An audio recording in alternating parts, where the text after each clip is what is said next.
d'abord, je voudrais vous présenter l'honorable Mamadou Diallo et sa suite. Honorable Mamadou Diallo, membre du bureau exécutif, secrétaire national chargé de structure du parti à l'étranger. Vous avez M. Bano So, membre du bureau exécutif, administrateur de la siège de l'IFDG. Et vous avez M. Malado Diallo, qui est aussi membre du bureau exécutif, administrateur du site de l'IFDG online. Donc, concernant les membres du bureau fédéral donc, que vous connaissez, je n'ai pas besoin de vous les présenter. Messieurs les militants, messieurs et mademoiselles et madame, les militants et responsables de l'UFDG en Belgique, plus particulièrement messieurs les sages, les jeunes, je voudrais commencer par vous remercier pour tout l'engagement dont vous avez fait mention et dont vous avez manifesté depuis que l'UFDG a engagé sa lutte. Je voudrais vous dire merci parce que nous savons tout ce qui se passe, nous sommes informés de tous les efforts que vous fournissez dans la lutte, les efforts multiformes pour la victoire de l'UFDG. Je voudrais également remercier ceux qui nous ont permis de retrouver dans cette salle historique, comme l'a dit mon frère Abdoul Diallo, et cela démontre de l'importance que l'UFDG a en Belgique. Donc, merci pour tous ces efforts. Comme a dit monsieur le secrétaire fédéral, je suis un élu du peuple grâce à l'UFDG. Je suis également le secrétaire national chargé des structures du parti à l'étranger. Et pour votre information, l'UFDG est le parti le plus implanté, pas seulement à l'intérieur, mais également à l'extérieur du pays, parce que nous avons 9 fédérations en Europe, nous avons 19 fédérations en Amérique du Nord, aux États-Unis et au Canada, et nous avons une trentaine en Afrique et 2 fédérations en Asie. Ce qui veut dire que nous sommes représentés sur tous les continents. En Australie, c'est en cours d'élaboration. Donc, tout ça, c'est démontrer la grandeur de l'UFDG. Donc, merci pour votre déplacement en ce jour de travail. Nous avons noté que vous êtes prêts, vous êtes engagés. C'est pourquoi vous avez sacrifié tout ce que vous faites en ce jour de travail pour participer à cette rencontre. Je voudrais revenir rapidement sur le contexte politique qui prévaut chez nous en Guinée. Après plus de 3 ans de pouvoir du RPG, la Guinée ne fait que reculer. Ces 3 jours derniers, vous avez appris qu'à Conakry, il y a eu des morts, des blessés et des arrestations pour la population qui lutte pour avoir accès à l'eau et à l'électricité en 2014. C'est une aberration pour qui connaît la Guinée, où l'eau, le potentiel ne manque pas. Malheureusement, il nous manque l'essentiel. C'est une bonne administration au service de la population. Depuis 2010, suite à l'élection de M. Alpha Condé au pouvoir, nous n'avons fait que reculer. Il vient de le mentionner ici, nous avons eu près de 60 militants de l'UFDG qui ont été froidement abattus par les forces de l'ordre, évidemment commandité par le pouvoir. Nous avons eu des centaines de blessés, des arrestations, et tout ça parce que la population veut mieux vivre, veut défendre la démocratie. 2010, les Guinéens avaient un autre espoir. Ils pensaient que c'était le début de la démocratie. Malheureusement, c'est une autre dictature plus féroce que ceux que nous avons vécus dans le passé. C'est dans ces conditions que, difficilement, les élections législatives ont été organisées suite au dur combat mené par l'opposition démocratique, au tête de laquelle, il ne faut pas oublier de le dire, c'est l'UFDG. Ces élections ont été obtenues grâce à l'accord du 3 juillet 2013, accord qui définit la feuille de route pour finaliser la transition, parce que ce n'est pas parce que les élections législatives ont eu lieu, il reste beaucoup de choses à faire. Vous savez, l'opposition a accepté que les élections législatives aient lieu, et il est prévu qu'avant le 31 mars 2014, il devait se tenir, je dis bien devait se tenir, l'élection communale, parce que maintenant, même dans les CRD, c'est devenu des communes rurales, donc dans les communes urbaines et communes rurales. Malheureusement, tout indique que ce n'est pas possible parce que le processus est long et il n'a pas été entamé. Sur ce point, l'opposition est d'accord et ferme que si d'ici le 31 mars, nous ne voyons pas des signes, des indicateurs législatifs fermes qui disent que les élections communales se tiendront avant la fin du premier semestre 2014, nous serons malheureusement obligés de reprendre la rue.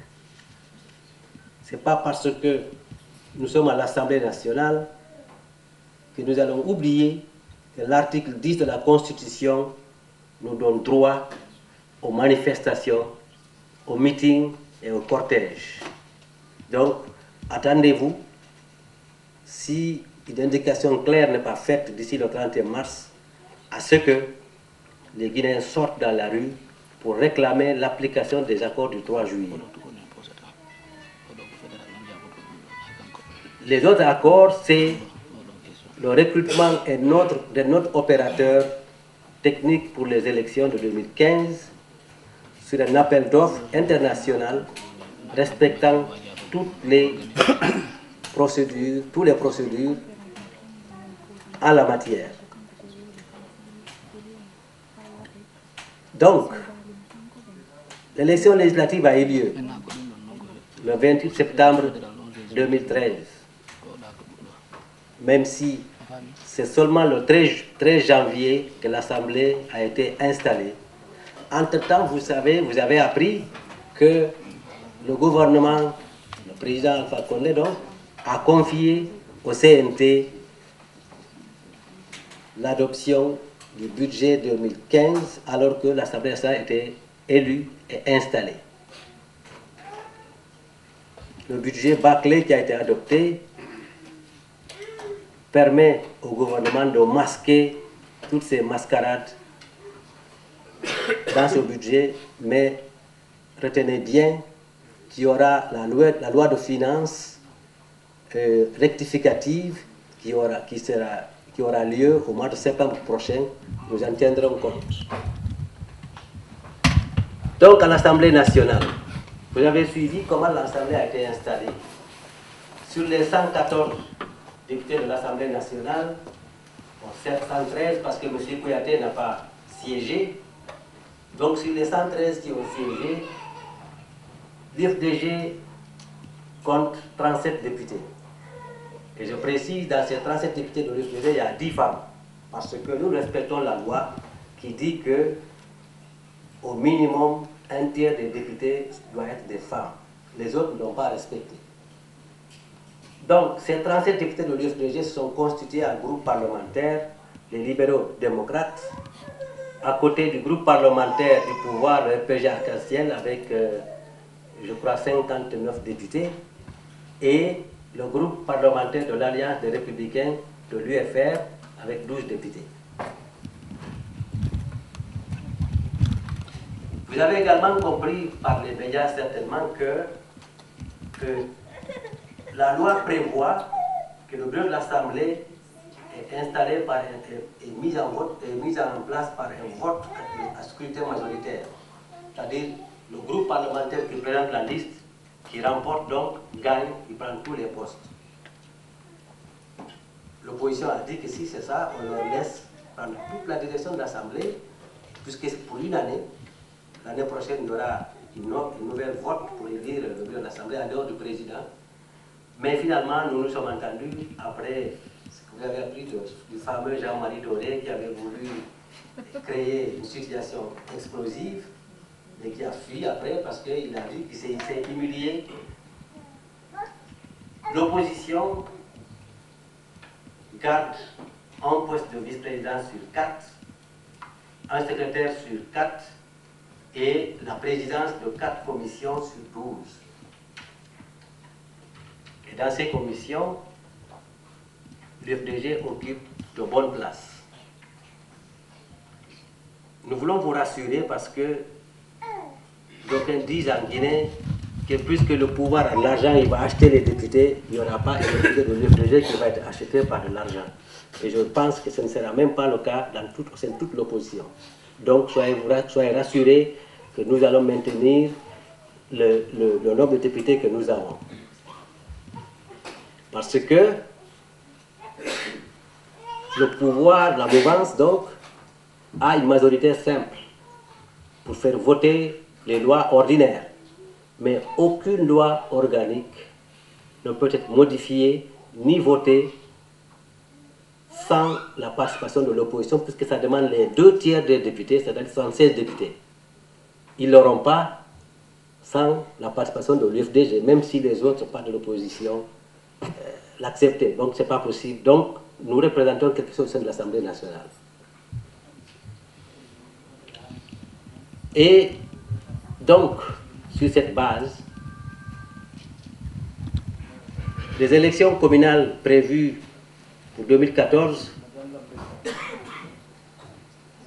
ne sont pas encore convoquées parce que le pouvoir veut, encore une fois, retarder le processus parce que les responsables communaux, que ce soit dans les communes urbaines ou dans les CR, dans les communes rurales, ce sont eux qui aident le pouvoir à manipuler le vote. Et ils ont destitué tous les élus et les ont remplacés par des délégations spéciales représentées par des militants du RPG. C'est pourquoi nous n'avons pas accepté que ça perdure. Il faut que les élections aient lieu maintenant pour qu'en 2015, les élus locaux soient les vrais représentants de l'opinion des Guinéens et des Guinéennes. Parce que 2015, c'est notre objectif ultime pour que finalement l'opposition soit au pouvoir. L'opposition, en fait, l'UFDG. Nous avons dit que 2010, nous avons accepté l'inacceptable parce que le danger était tel que nous n'étions pas préparés pour faire face à ce qui se préparait par le RPG. Maintenant, 2015 approche, nous nous préparons pour que le vote sorti des urnes soit proclamé. Nous prendrons toutes les dispositions, nous allons accepter tous les sacrifices nécessaires pour que cela soit. C'est maintenant qu'il faut nous préparer et nous nous y préparons. Nous vous invitons, vous aussi, à vous préparer parce que 2015 ne sera pas comme 2010. Donc, au nom du présidentiel d'Alain Diallo, qui me charge de vous dire bonjour, je voudrais m'arrêter là et je répondrai à vos questions. Si mi fitta li tom mi laɓɓini assemblée laatotako réunion ji go watta ɓe jooɗoɗo ɓe na administrateur min ko ɓara somi wiyete. Nous sommes ici entre militants et je voudrais donc qu'on soit vraiment relax. Et vous allez vous rendre compte que, comme je vous dis, je suis assez pragmatique parce que je vais vous poser quelques petites questions, moi, avant même que vous posiez les vôtres, et puis essayez de nous aider à ce qu'on utilise rationnellement. Il nous reste 50 minutes exactement dans la salle. La délégation conduite par M. Dian Diallo, député, n'est pas venue pour faire des grands discours et prendre tout le temps. Ce qu'on souhaite, c'est échanger avec vous. Mais si nous ne définissons pas une petite règle pour utiliser rationnellement les 50 minutes qui nous restent, nous allons sortir sans avoir fait le maximum. Donc je vais souhaiter que ceux qui ont à intervenir vraiment soient précis et ne fassent pas de commentaires assez longs, parce que sinon nous sommes à peu près 85 déjà dans la salle. Ça fait partie de mon travail. Quand nous organisons une assemblée générale, avant la fin de l'assemblée, il faut que j'essaie d'évaluer ce que nous avons vu comme participation. Et puis, comme je vous dis, il faut faire en sorte que le temps soit rationnellement utilisé. Monsieur Diallo vous a félicité pour votre fonctionnement, le fonctionnement de la Fédération Belgique. Il a raison de vous féliciter. Il a présidé, lui, monsieur Dian Diallo, la réunion des fédérations UFDG en sorte que le temps soit rationnellement utilisé. Monsieur Diallo vous a félicité pour votre fonctionnement, le fonctionnement de la Fédération Belgique. Il a raison de vous féliciter. Il a présidé, lui, monsieur Dian Diallo, la réunion des fédérations UFDG d'Europe il y a quelques jours. C'est en Hollande, à Roosendaal. Il y a eu une convention pour le fonctionnement de cette coordination et puis un certain nombre de résolutions. Nous nous sommes rendus compte que la fédération UFDG de Belgique est une des rares qui respecte les statuts en matière d'organisation des réunions de la fédération. 2 fois dans le mois, c'est ce que disent les statuts. Et ils ont une salle connue, ils ont une heure de rencontre précise, une durée de la rencontre définie. C'est déjà excellent. Un registre de présence. Croyez-moi, sur les 9 fédérations en Europe, il y en a très peu qui fonctionnent avec une telle organisation. C'est juste un élément pour montrer que, oui, quand M. Dian dit qu'il faut vous féliciter, il y a de la matière pour vous féliciter. Nous sommes arrivés hier à 20 h. Je dis, dans la salle, on est déjà près de 85. Pour que vous réussissiez en semaine à mobiliser un tel nombre de personnes, je dis, c'est une performance. Parce que j'ai vu un peu comment ça fonctionne. Et pour ça aussi, vous voyez, vous pouvez vous féliciter vous-même, parce que je dis, il y a très peu de fédérations qui peuvent faire la même chose. Je pourrais continuer, même si Malade pourrait en être un peu jaloux. Vous savez, il est maintenant au niveau du bureau exécutif, mais il n'arrive pas à se départir totalement de la Fédération France.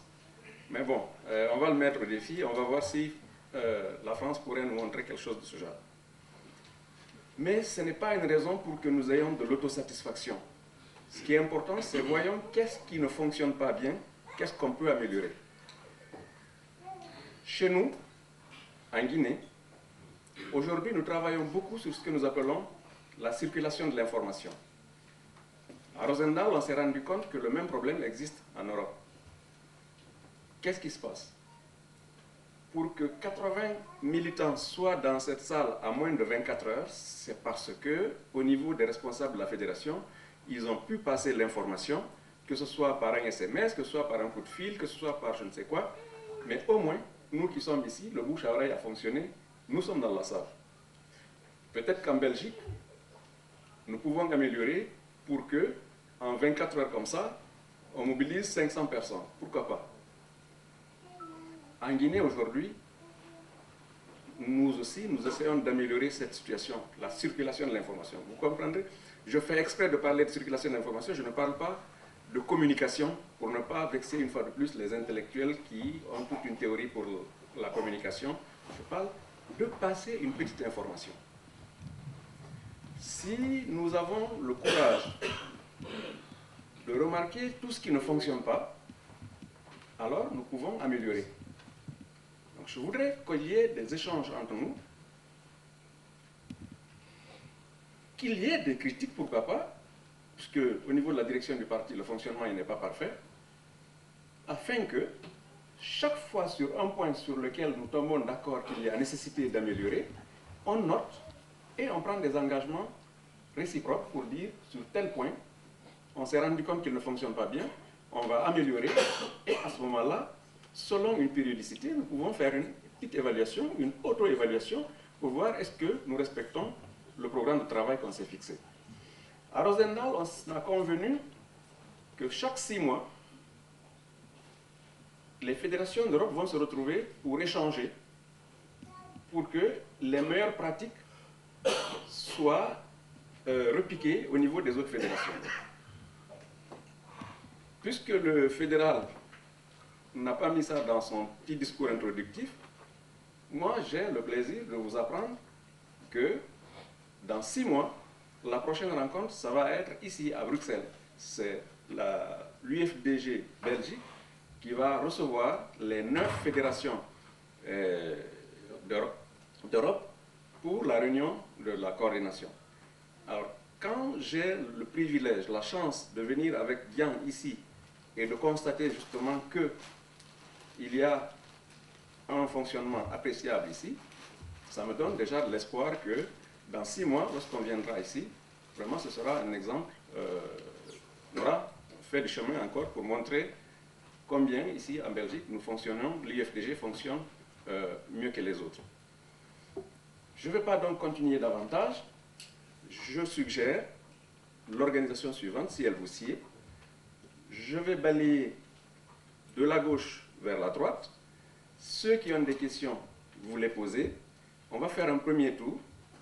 L'honorable va noter les questions et puis il va essayer de répondre et puis on va peut-être reprendre. Mais sachons simplement que même si c'est l'honorable qui a le micro, à 18h, comment on appelle ça, pardon, à 17h50, eh bien, mon frère à gauche m'a dit, aide-moi, à 50, tu coupes les micros. Je lui ai dit, montre-moi simplement où ça se coupe. Tout à l'heure, je vous ai dit que parmi, entre autres, le travail que je fais justement au niveau de l'UFDG, lorsque Cellou Dalein arrive, je gère le micro. Et croyez-moi, grâce à Dieu et à la discipline du président, parfois j'arrive à discipliner l'Assemblée, y compris le président. Donc, convenons, on est chez vous, vous connaissez la notion de l'heure plus que nous, à 18h50, à 17h50, on doit arrêter. 55. Ok, il nous a ajouté 5 minutes. Merci, monsieur. Oui. Qu'est-ce que tu... Ok, juste avant que je vous passe la parole, le fédéral a rattrapé, c'est normal, hein? Il est un être humain, c'est pas parfait. Il m'a déjà mal présenté, mais il y a des gens qui ne l'ont même pas présenté. Vas-y. Merci, Monsieur Bano. Voilà, en fait, on a une personne parmi nous, un ami, une personnalité qui est vraiment un vrai collaborateur de l'IFDG en général, que je peux dire le parti libéral. Le parti libéral, c'est vous qui êtes encore ici, hein, vous vous souviendrez, certainement vous avez entendu parler de M. Louis Michel et vous avez entendu parler de l'ALDEPAC, okay. N'est-ce pas? Le président Cellou est co-président de l'ALDEPAC, vous en êtes informé je pense. Vous êtes justement une des fédérations qui a participé à la promotion de M. Cellou Dalein Diallo, au point que nous nous retrouvions à ce niveau-là. Alors si aujourd'hui on a un autre libéral dans la salle, on ne peut que s'en réjouir, non? Ça veut dire que la fédération aussi continue à prendre des contacts qu'il faut. Et tous ceux qui veulent prendre la parole, vous levez la main, vous appuyez le bouton devant vous et posez votre question. On va commencer. C'est M. Babou Karim, je suis guinéen. Je voudrais seulement, mon inquiétude, c'est par rapport à ce qu'a dit monsieur l'honorable. En 2010, Alpha Condé n'était pas président de la République, il est devenu président. C'est avec quel est le miracle pour l'empêcher d'être président, le nouveau président en 2015? Quelles sont les méthodes concrètes ou les stratégies concrètes pour, connaissant Alpha Condé, pour nous dire qu'en 2015, on peut lui barrer la route, sachant que lors des élections passées, des élections législatives passées, l'opposition était allée en rang dispersé, c'était salutaire. Mais cela n'a pas empêché que les élections ont été truquées. Et nous voudrions être mieux édifiés pour savoir quelles sont les stratégies pour empêcher Alpha Condé en 2015 d'être président. Oui. Moi, mon inquiétude se situe où? C'est par rapport aux élections communales et communautaires. Comme vient de le dire l'honorable Dian Diallo, il y a eu du retard. Ce qui était prévu au niveau des accords du 3 juillet, c'était dans les 3 mois. Aujourd'hui, nous constatons que cela n'est plus possible, puisqu'il faut convoquer, selon la loi, il faut que le président signe un décret, c'est 90 jours avant la date des élections. Qu'est-ce que l'opposition envisage par rapport à ce retard? Ça, c'est en secondo, sachant pertinemment si ces élections n'arrivent pas à se tenir à temps. Alpha Condé, entre guillemets, c'est un président, mais moi je mets un peu devant Bandi. Est-ce qu'il ne va pas nous dire de coupler, faire législative et présidentielle en 2015? Ok. Et si l'opposition acceptait cela, qu'est-ce qui allait arriver à la Guinée? Merci. Je voudrais savoir, depuis l'avènement de M. Alpha Condé au pouvoir, on a fait beaucoup de tort aux partisans de l'UFDG en général, de l'opposition.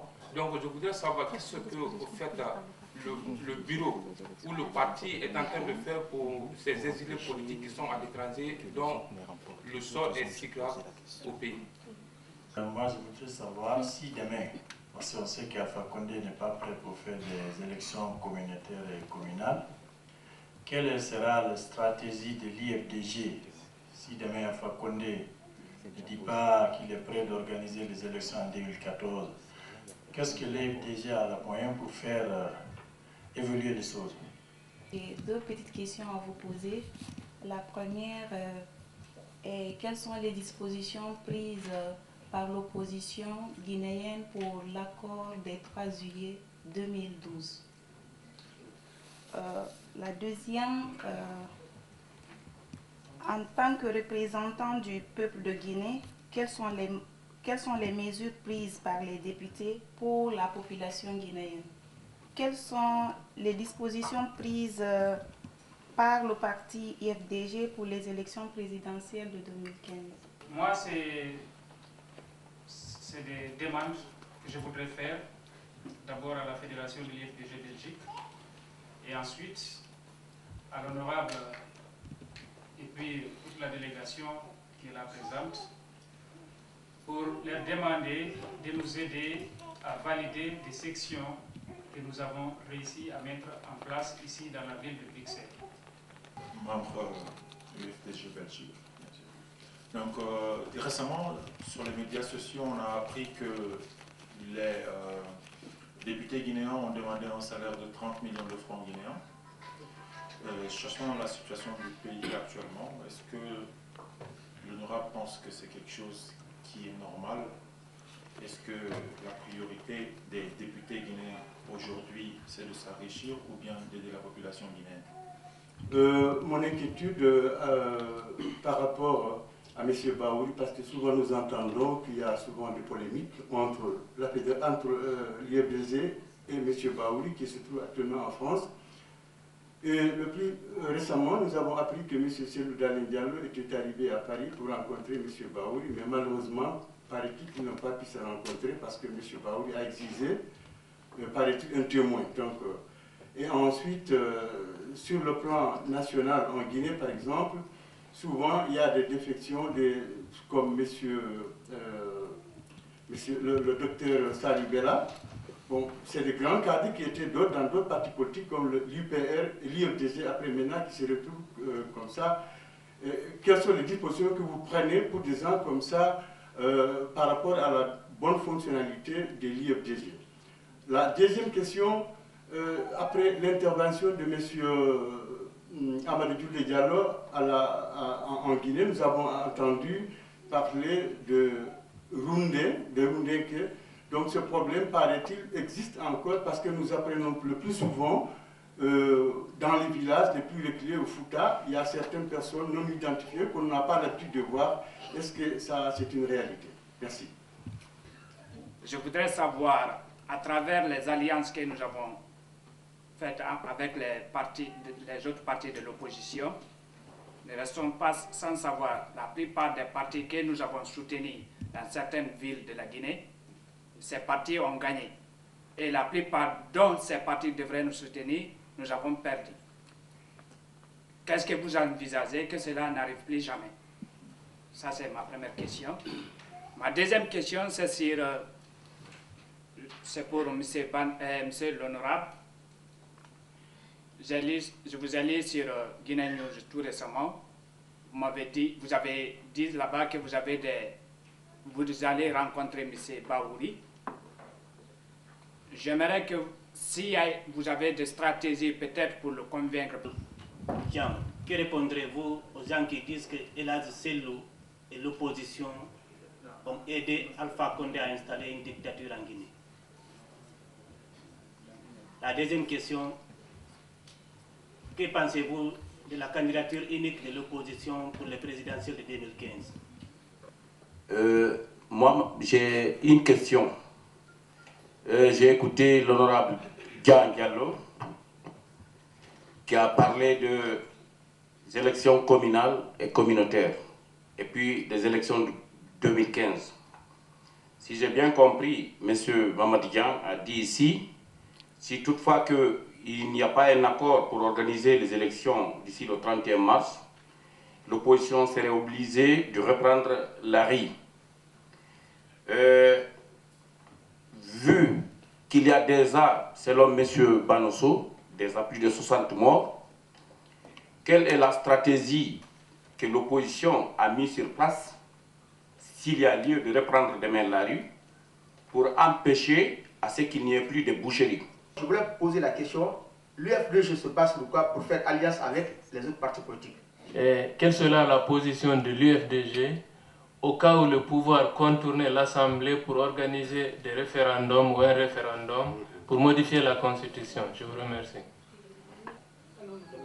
Du collègue M. Baldé, profiter de cette occasion, suggérer à ce que, par la présence de l'honorable Jean Diallo et toute la délégation qui vient d'arriver, permettre à ce que les sections qui sont déjà été formées depuis quelque temps, qui tardent encore de fonctionner par la non-validation, je suggère à ce que, s'il n'y a pas une question technique, à ce que les sections soient validées, par cette occasion, je suggère à ce que cela soit fait aujourd'hui. Merci. Okay. Il nous reste 15 minutes effectives. Vas-y. Ok, merci beaucoup. Effectivement, je vais essayer de regrouper les questions parce que sinon je ne pourrais pas répondre aux 18 questions posées. Et beaucoup de questions tournent autour de quelles dispositions, quelle stratégie pour 2015. Je crois que c'est des questions stratégiques, on ne peut pas aller au détail dans ces questions-là ici, mais nous nous sommes préparés pour faire face. Ce n'était pas le cas en 2010. Nous nous préparons pour pouvoir faire face au cas où ce serait nécessaire. Je pense qu'on va inviter toutes les structures du parti, de l'intérieur et de l'extérieur, à une réflexion et pour que nous soyons tous prêts en 2015 pour défendre les résultats des urnes. Je dis bien les résultats des urnes. Donc nous allons rechercher, mobiliser les moyens, élaborer les stratégies qu'il faut pour être capable d'empêcher un hold-up électoral en 2015. Je ne peux pas vous donner les détails parce que c'est des stratégies.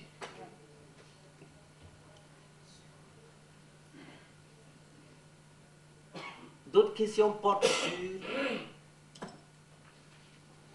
comment faire si au 31 mars des indications claires ne sont pas faites pour la tenue des élections communales dans le premier semestre de 2014. Vous avez ajouté qu'il y a eu beaucoup de morts, de blessés, de destructions dans la lutte passée lorsque j'ai dit que nous allons prendre la rue. Bien évidemment que toute l'opposition républicaine est d'accord pour obliger le pouvoir à organiser les élections communales d'ici fin juin 2014. Pourquoi? Je l'ai dit tantôt, Alpha compte sur ces délégations spéciales pour voler l'élection présidentielle 2015. Il ne le fera pas, on va l'empêcher dès maintenant. Les dispositions pour qu'il y ait moins de victimes, on est en réflexion, mais je pense qu'on ne peut pas croiser les bras et laisser Alpha Condé finaliser l'installation de sa dictature. Ce n'est pas possible. Donc, nous allons utiliser tout ce qu'il faut, accepter les sacrifices qu'il faut pour que cela ne soit pas. Et là, c'est en concertation avec l'opposition républicaine, avec qui nous allons prendre les dispositions pour qu'il y ait moins de sacrifices. Mais il faut que nous nous battions. Les autres questions tournent autour des alliances. Vous savez que pour les législatives, je réponds également à mon ami Ismaël, mais vous autres qui ont posé la question, il y a eu deux formes. Je ne sais pas appeler si ça on peut appeler ça des alliances. Il y a certains partis politiques qui ont accepté que nous présentions une liste commune au nom de l'UFDG. Ils ont eu les leurs dans la liste de l'UFDG et certains parmi eux ont été élus. D'autres, tels que l'UFR, on a convenu d'un désistement mutuel. C'est ainsi que, dans nos fiefs, l'UFR n'a pas présenté des candidats, tout comme dans certaines circonscriptions comme à Conakry, à Kaloum, Matoto et Matam, plus la Basse-Guinée, nous avons demandé à nos gens de voter pour l'UFR, c'est pourquoi ils ont eu les députés qu'ils ont eus. On a eu les mêmes discussions avec certains partis, mais vous savez, c'est en politique, il faut que tous les deux partis soient d'accord pour qu'il y ait alliance. Ça n'a pas marché avec tous les partis, c'est ce qui fait que c'est avec cela que nous sommes allés. Mais il reste des partis alliés dans l'opposition républicaine. Et donc, c'est quelque chose à continuer. Bon, je ne peux pas ne pas répondre à ces questions. La question des petits problèmes que nous rencontrons au sein du parti. Vous savez, l'UFDG est un grand parti. Et tout grand parti renferme également des courants d'opinion différents à l'intérieur du parti. Ismaël a précisé tout de suite que nous sommes de ceux qui ont participé à la constitution, à la création de l'UFD, qui malheureusement s'est séparé pour avoir UFD et UFDG. M. Ba est un ami à moi. Je suis allé le saluer chez lui. Parce que je ne peux pas arriver en France, ne pas aller le saluer parce que, écoutez, c'est une longue amitié qui dure plus de 30 ans. Précisez, M. Baouri. C'est Baouri. Je l'ai rencontré, on a beaucoup discuté, on a échangé. Écoutez, nous sommes tous de l'UFDG, c'est des divergences au sein du parti. Évidemment, ces divergences, bon, deux fois deviennent assez acides, mais on va trouver des solutions. J'ai l'espoir que ça va se régler. Mais comprenez que c'est des membres du même parti qui divergent sur des façons de penser, sur des opinions. Et moi, je suis pour le respect des opinions des gens. Ce que nous savons, c'est que nous sommes des partis démocratiques qui luttons de façon démocratique. Nous ne pouvons pas penser à autre chose que le respect des lois, mais en exigeant le respect dans l'intégralité. Donc c'est dans cela que nous nous battons. Mais si quelqu'un dit que nous l'accompagnons, ça n'engage que ceux qui le disent. Alors, nous ne sommes pas... Bon, les accords du 3 juillet prévoient, je l'ai dit tout de suite, un appel d'offres international pour recruter un nouvel opérateur. La question est de savoir comment on va faire pour l'obtenir. Nous allons utiliser toutes les dispositions qui nous autorisent la loi pour empêcher M. Alpha Condé d'organiser quoi que ce soit qui refuse le recrutement d'un opérateur. Sinon, en 2015, il y en aura pas. Ce n'est pas, comment je vais dire, nous voulons vous rassurer que nous prendrons toutes les dispositions et toutes les mesures nécessaires pour que cela soit, sinon il n'y aura pas élection 2015. On va les empêcher. Et nous pouvons les empêcher. Au prix de sacrifices, certes, mais nous allons les empêcher. Lorsque Selou Daleng est venu à l'UFDG en 2007, j'ai participé à l'équipe qui a installé les bureaux des comités de base, les sections, les congrès des fédérations. Puis bon, on a travaillé sur le bureau exécutif, même si on ne l'a pas finalisé. Si vous prenez les statuts du parti, c'est très clair, les statuts du parti. Au niveau de toute localité où nous avons un certain nombre de militants qui peuvent se regrouper et s'organiser pour qu'on ait une structure du parti, nous ne demandons pas mieux. À l'étranger, on est un peu plus souple. En Guinée, ce n'est pas compliqué. Nous avons 3 règles fondamentales pour qu'il y ait un bureau quelque part. Il faut qu'il y ait des militants volontaires qui acceptent de s'occuper du parti. Il faut qu'ils aient un endroit où ils se retrouvent pour parler du parti, parce que ce n'est pas dans la rue qu'ils vont organiser leur rencontre. Il faut qu'ils respectent la dimension nationale du parti. Dès l'implantation, nous avons souhaité, autant que faire se peut, que toutes les composantes de la société guinéenne se retrouvent dans le parti. Croyez-moi, à l'implantation, en 2008 jusqu'en 2009, il y a 500, sauf erreur de ma part, il y avait 555 secteurs, puisque vous savez, le parti a utilisé le découpage administratif. Au niveau du quartier, vous avez un certain nombre de secteurs, entre 3 et 5, parfois jusqu'à 10, qui constituent un quartier. Dans chaque secteur, nous avons mis ce qu'on a appelé un comité de base. Les comités de base se sont regroupés pour organiser un congrès et élire la section. La section, c'est au niveau du quartier. Ensuite, au niveau d'une commune, les différents quartiers constituent une commune. Par exemple, à Conakry, vous avez la commune de Kaloum, la commune de Ratoma, et ainsi de suite. Donc, nous avons des sections au niveau de ces quartiers. Et ces différentes sections se sont regroupées, ont organisé un congrès pour mettre la fédération en place. Dernièrement, on a changé un peu la stratégie, compte tenu de la grandeur. On a éclaté par exemple Ratoma en 3 fédérations, on a organisé les congrès qu'il fallait. On a éclaté Matoto, il y avait une seule fédération, on a éclaté en 3 fédérations.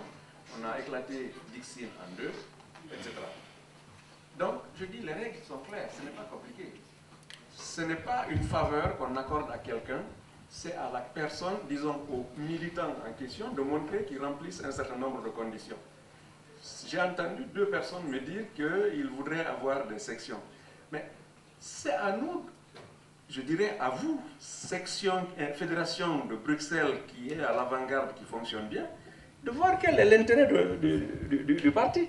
Moi, je vous dis tout de suite que l'intérêt du parti, c'est d'avoir autant de sections que possible, parce que plus vous décentralisez, plus votre structure est à côté des militants. Je disais aussi tantôt que si vous avez réussi à vous mobiliser aussi vite, c'est peut-être parce que la fédération a travaillé. Mais imaginez si vous avez, j'ai entendu parler de 2 sections, je ne sais pas si vous êtes dans la même section ou si c'est différent, mais imaginez que vous avez ici 2, 3, 4 sections. Si le bureau fédéral se retrouve et passe une information, j'avais insisté pour faire la différence entre information et communication, si donc un message est passé, le bureau fédéral, ils sont, je ne sais pas, vous êtes mettons 10, 15, 20, 30 ou 50, peu importe. Si à 50, vous passez un message au niveau de 2 ou 3 sections, vous êtes toujours à Bruxelles ici, eh bien, imaginez la démultiplication que ça peut faire et comment cette information peut passer jusqu'au niveau de la base. Ce n'est pas compliqué. Dinado, la personne est plus motivée. Donc si vous avez une section quelque part dans Bruxelles ici, vous gérez, je ne sais pas moi, mettons, je donne des chiffres comme ça, je rêve même, pourquoi pas, vous avez 500 ou 1000 militants du parti qui se trouvent dans votre secteur. Eh bien, si la fédération ne peut pas, à elle seule, assez rapidement toucher tous les militants du parti, eh bien, moi je crois, si vous pouvez vous appuyer sur des structures décentralisées, c'est fortement à encourager. Alors, si vous respectez les règles que je venais de dire tout à l'heure, même si on est un peu plus souple ici, mais j'insiste quand même, autant que faire se peut, si vous pouvez vraiment respecter la dimension nationale du parti, je ne vous demande pas d'avoir la même parité de toutes les ethnies dans votre bureau, mais si à Bruxelles, vous avez vraiment toutes les ethnies de la Guinée à Bruxelles, je vous dirais, faites en sorte quand même que nous ayons des représentations. Aujourd'hui, il y a eu une rencontre entre vous et les militants et sympathisants de l'IFDG ici au siège de l'Union européenne et précisément au comité des régions. Tantôt, je vous ai posé une question de savoir quelles sont les mesures prises par l'opposition guinéenne pour les accords de 3 juillet. Bon, vous savez, on a affaire à un pouvoir qui ne respecte rien. Nous ne pouvons qu'utiliser les moyens légaux dont nous disposons. Ce que nous souhaitons faire, si le pouvoir alpha ne respecte pas les accords signés, ne respecte pas la loi, nous ne pouvons que reprendre la lutte. La lutte, utiliser tous les moyens légaux à notre disposition pour l'en obliger. On n'a pas autre moyen que les moyens légaux, parce que nous sommes un parti démocratique qui respecte les lois. Mais nous avons utilisé tous les moyens légaux pour l'obliger à ce que ça soit appliqué. Dans les accords du 3 juillet, il y a notamment cet appel d'offres pour le nouvel opérateur technique. S'il ne le fait pas, il n'y aura pas d'élection. On va faire soulever tout le pays pour qu'il n'y ait pas d'élection. Et ça, nous pouvons le faire avec toute l'opposition. Au fait, les manifestations, les marches sont des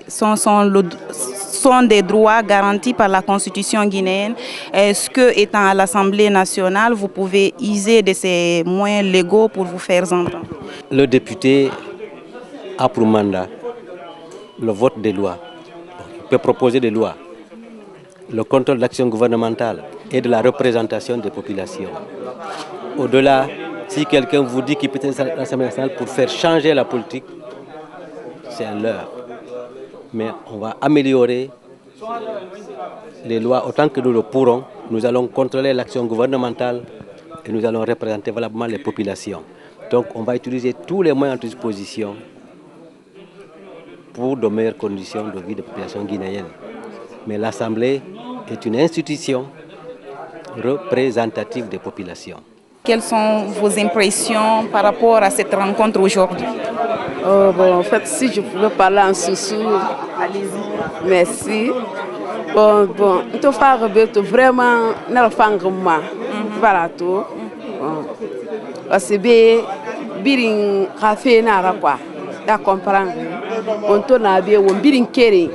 Donc, on biri la Guinée ka on biri badema donc gi nto soro gi kui muso ga kui fala fera nke parce que presque nga fala nkere na be na so sera ou bien maninkera ko bara mais ara fam mangalu mamire tagi parce que biri la Guinée ka donc ara fang management nto to na fonga lu beto et puis chaque fois réunion en bara fam mangalu meni quoi. Je trouve que c'est très intéressant de voir comment un parti politique africain se structure en Europe, de voir tous ses membres. Il y avait quand même beaucoup de gens cet après-midi qui ont quitté leur travail, qui sont sans doute occupés pour venir rencontrer le député Diallo.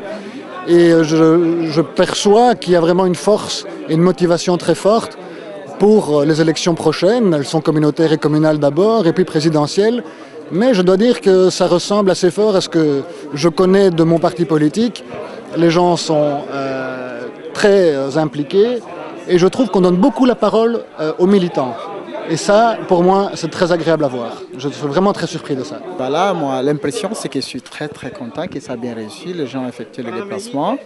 Et franchement, ça s'est bien passé. Ça a été vraiment une réussite totale. Et il y avait toutes les ethnies. Il y avait des autres partis qui sont invités. Et franchement, je suis vraiment content que ça a bien réussi. Et faire la rencontre aussi de nos cadres qui sont venus du Grand Bureau de Conakry. Donc, franchement, je suis très ému et très content. Nous sommes venus rencontrer l'honorable député Mamadou Diallo. Quelles sont vos impressions? Bonjour madame. D'abord, je suis très impressionné par l'exposé de l'honorable Mamadou Diallo et la délégation qui était avec lui. Et il nous a donné des explications très claires concernant la situation politique du pays. Nous sommes vraiment satisfaits. Ensuite, je voudrais profiter de cette occasion aujourd'hui pour demander à tous les militants et sympathisants de l'IFDG d'assister à la validation d'une section que nous sommes en train de mettre en place. Ça sera pour le dimanche 2 mars à venir. Donc tout le monde est invité, ça sera sûrement à partir de 12 h dans la commune d'Ixelles. On vous a trouvé ici aujourd'hui au siège de l'Union européenne et précisément au comité des régions. Qu'est-ce que vous faites ici? Je suis en fait conseiller politique au groupe des libéraux et démocrates pour l'Europe, au sein du comité des régions. Donc je suis responsable de questions qui concernent la politique du voisinage de l'Union européenne, mais aussi la politique de l'environnement et de l'énergie de l'Union européenne. Je suis présent à la rencontre d'aujourd'hui tout simplement parce que c'est moi qui, en tant que facilitateur plutôt qu'en tant que libéral, j'étais présent en fait aussi en tant que Guinéen, tout simplement, parce que la politique m'intéresse puisque je la fais ici en Belgique, mais elle m'intéresse aussi par rapport à la Guinée, puisque je viens de la Guinée. Donc si j'ai voulu être présent, c'est d'abord parce que c'est moi qui reçois les gens ici au comité des régions pour parler de l'Union européenne, mais aussi en tant que citoyen guinéen et en tant que libéral en dernier lieu. Vous êtes ici dans quel parti politique en Belgique? Je suis membre du mouvement réformateur, donc l'OMR, qui est effectivement un parti allié à l'UFDG.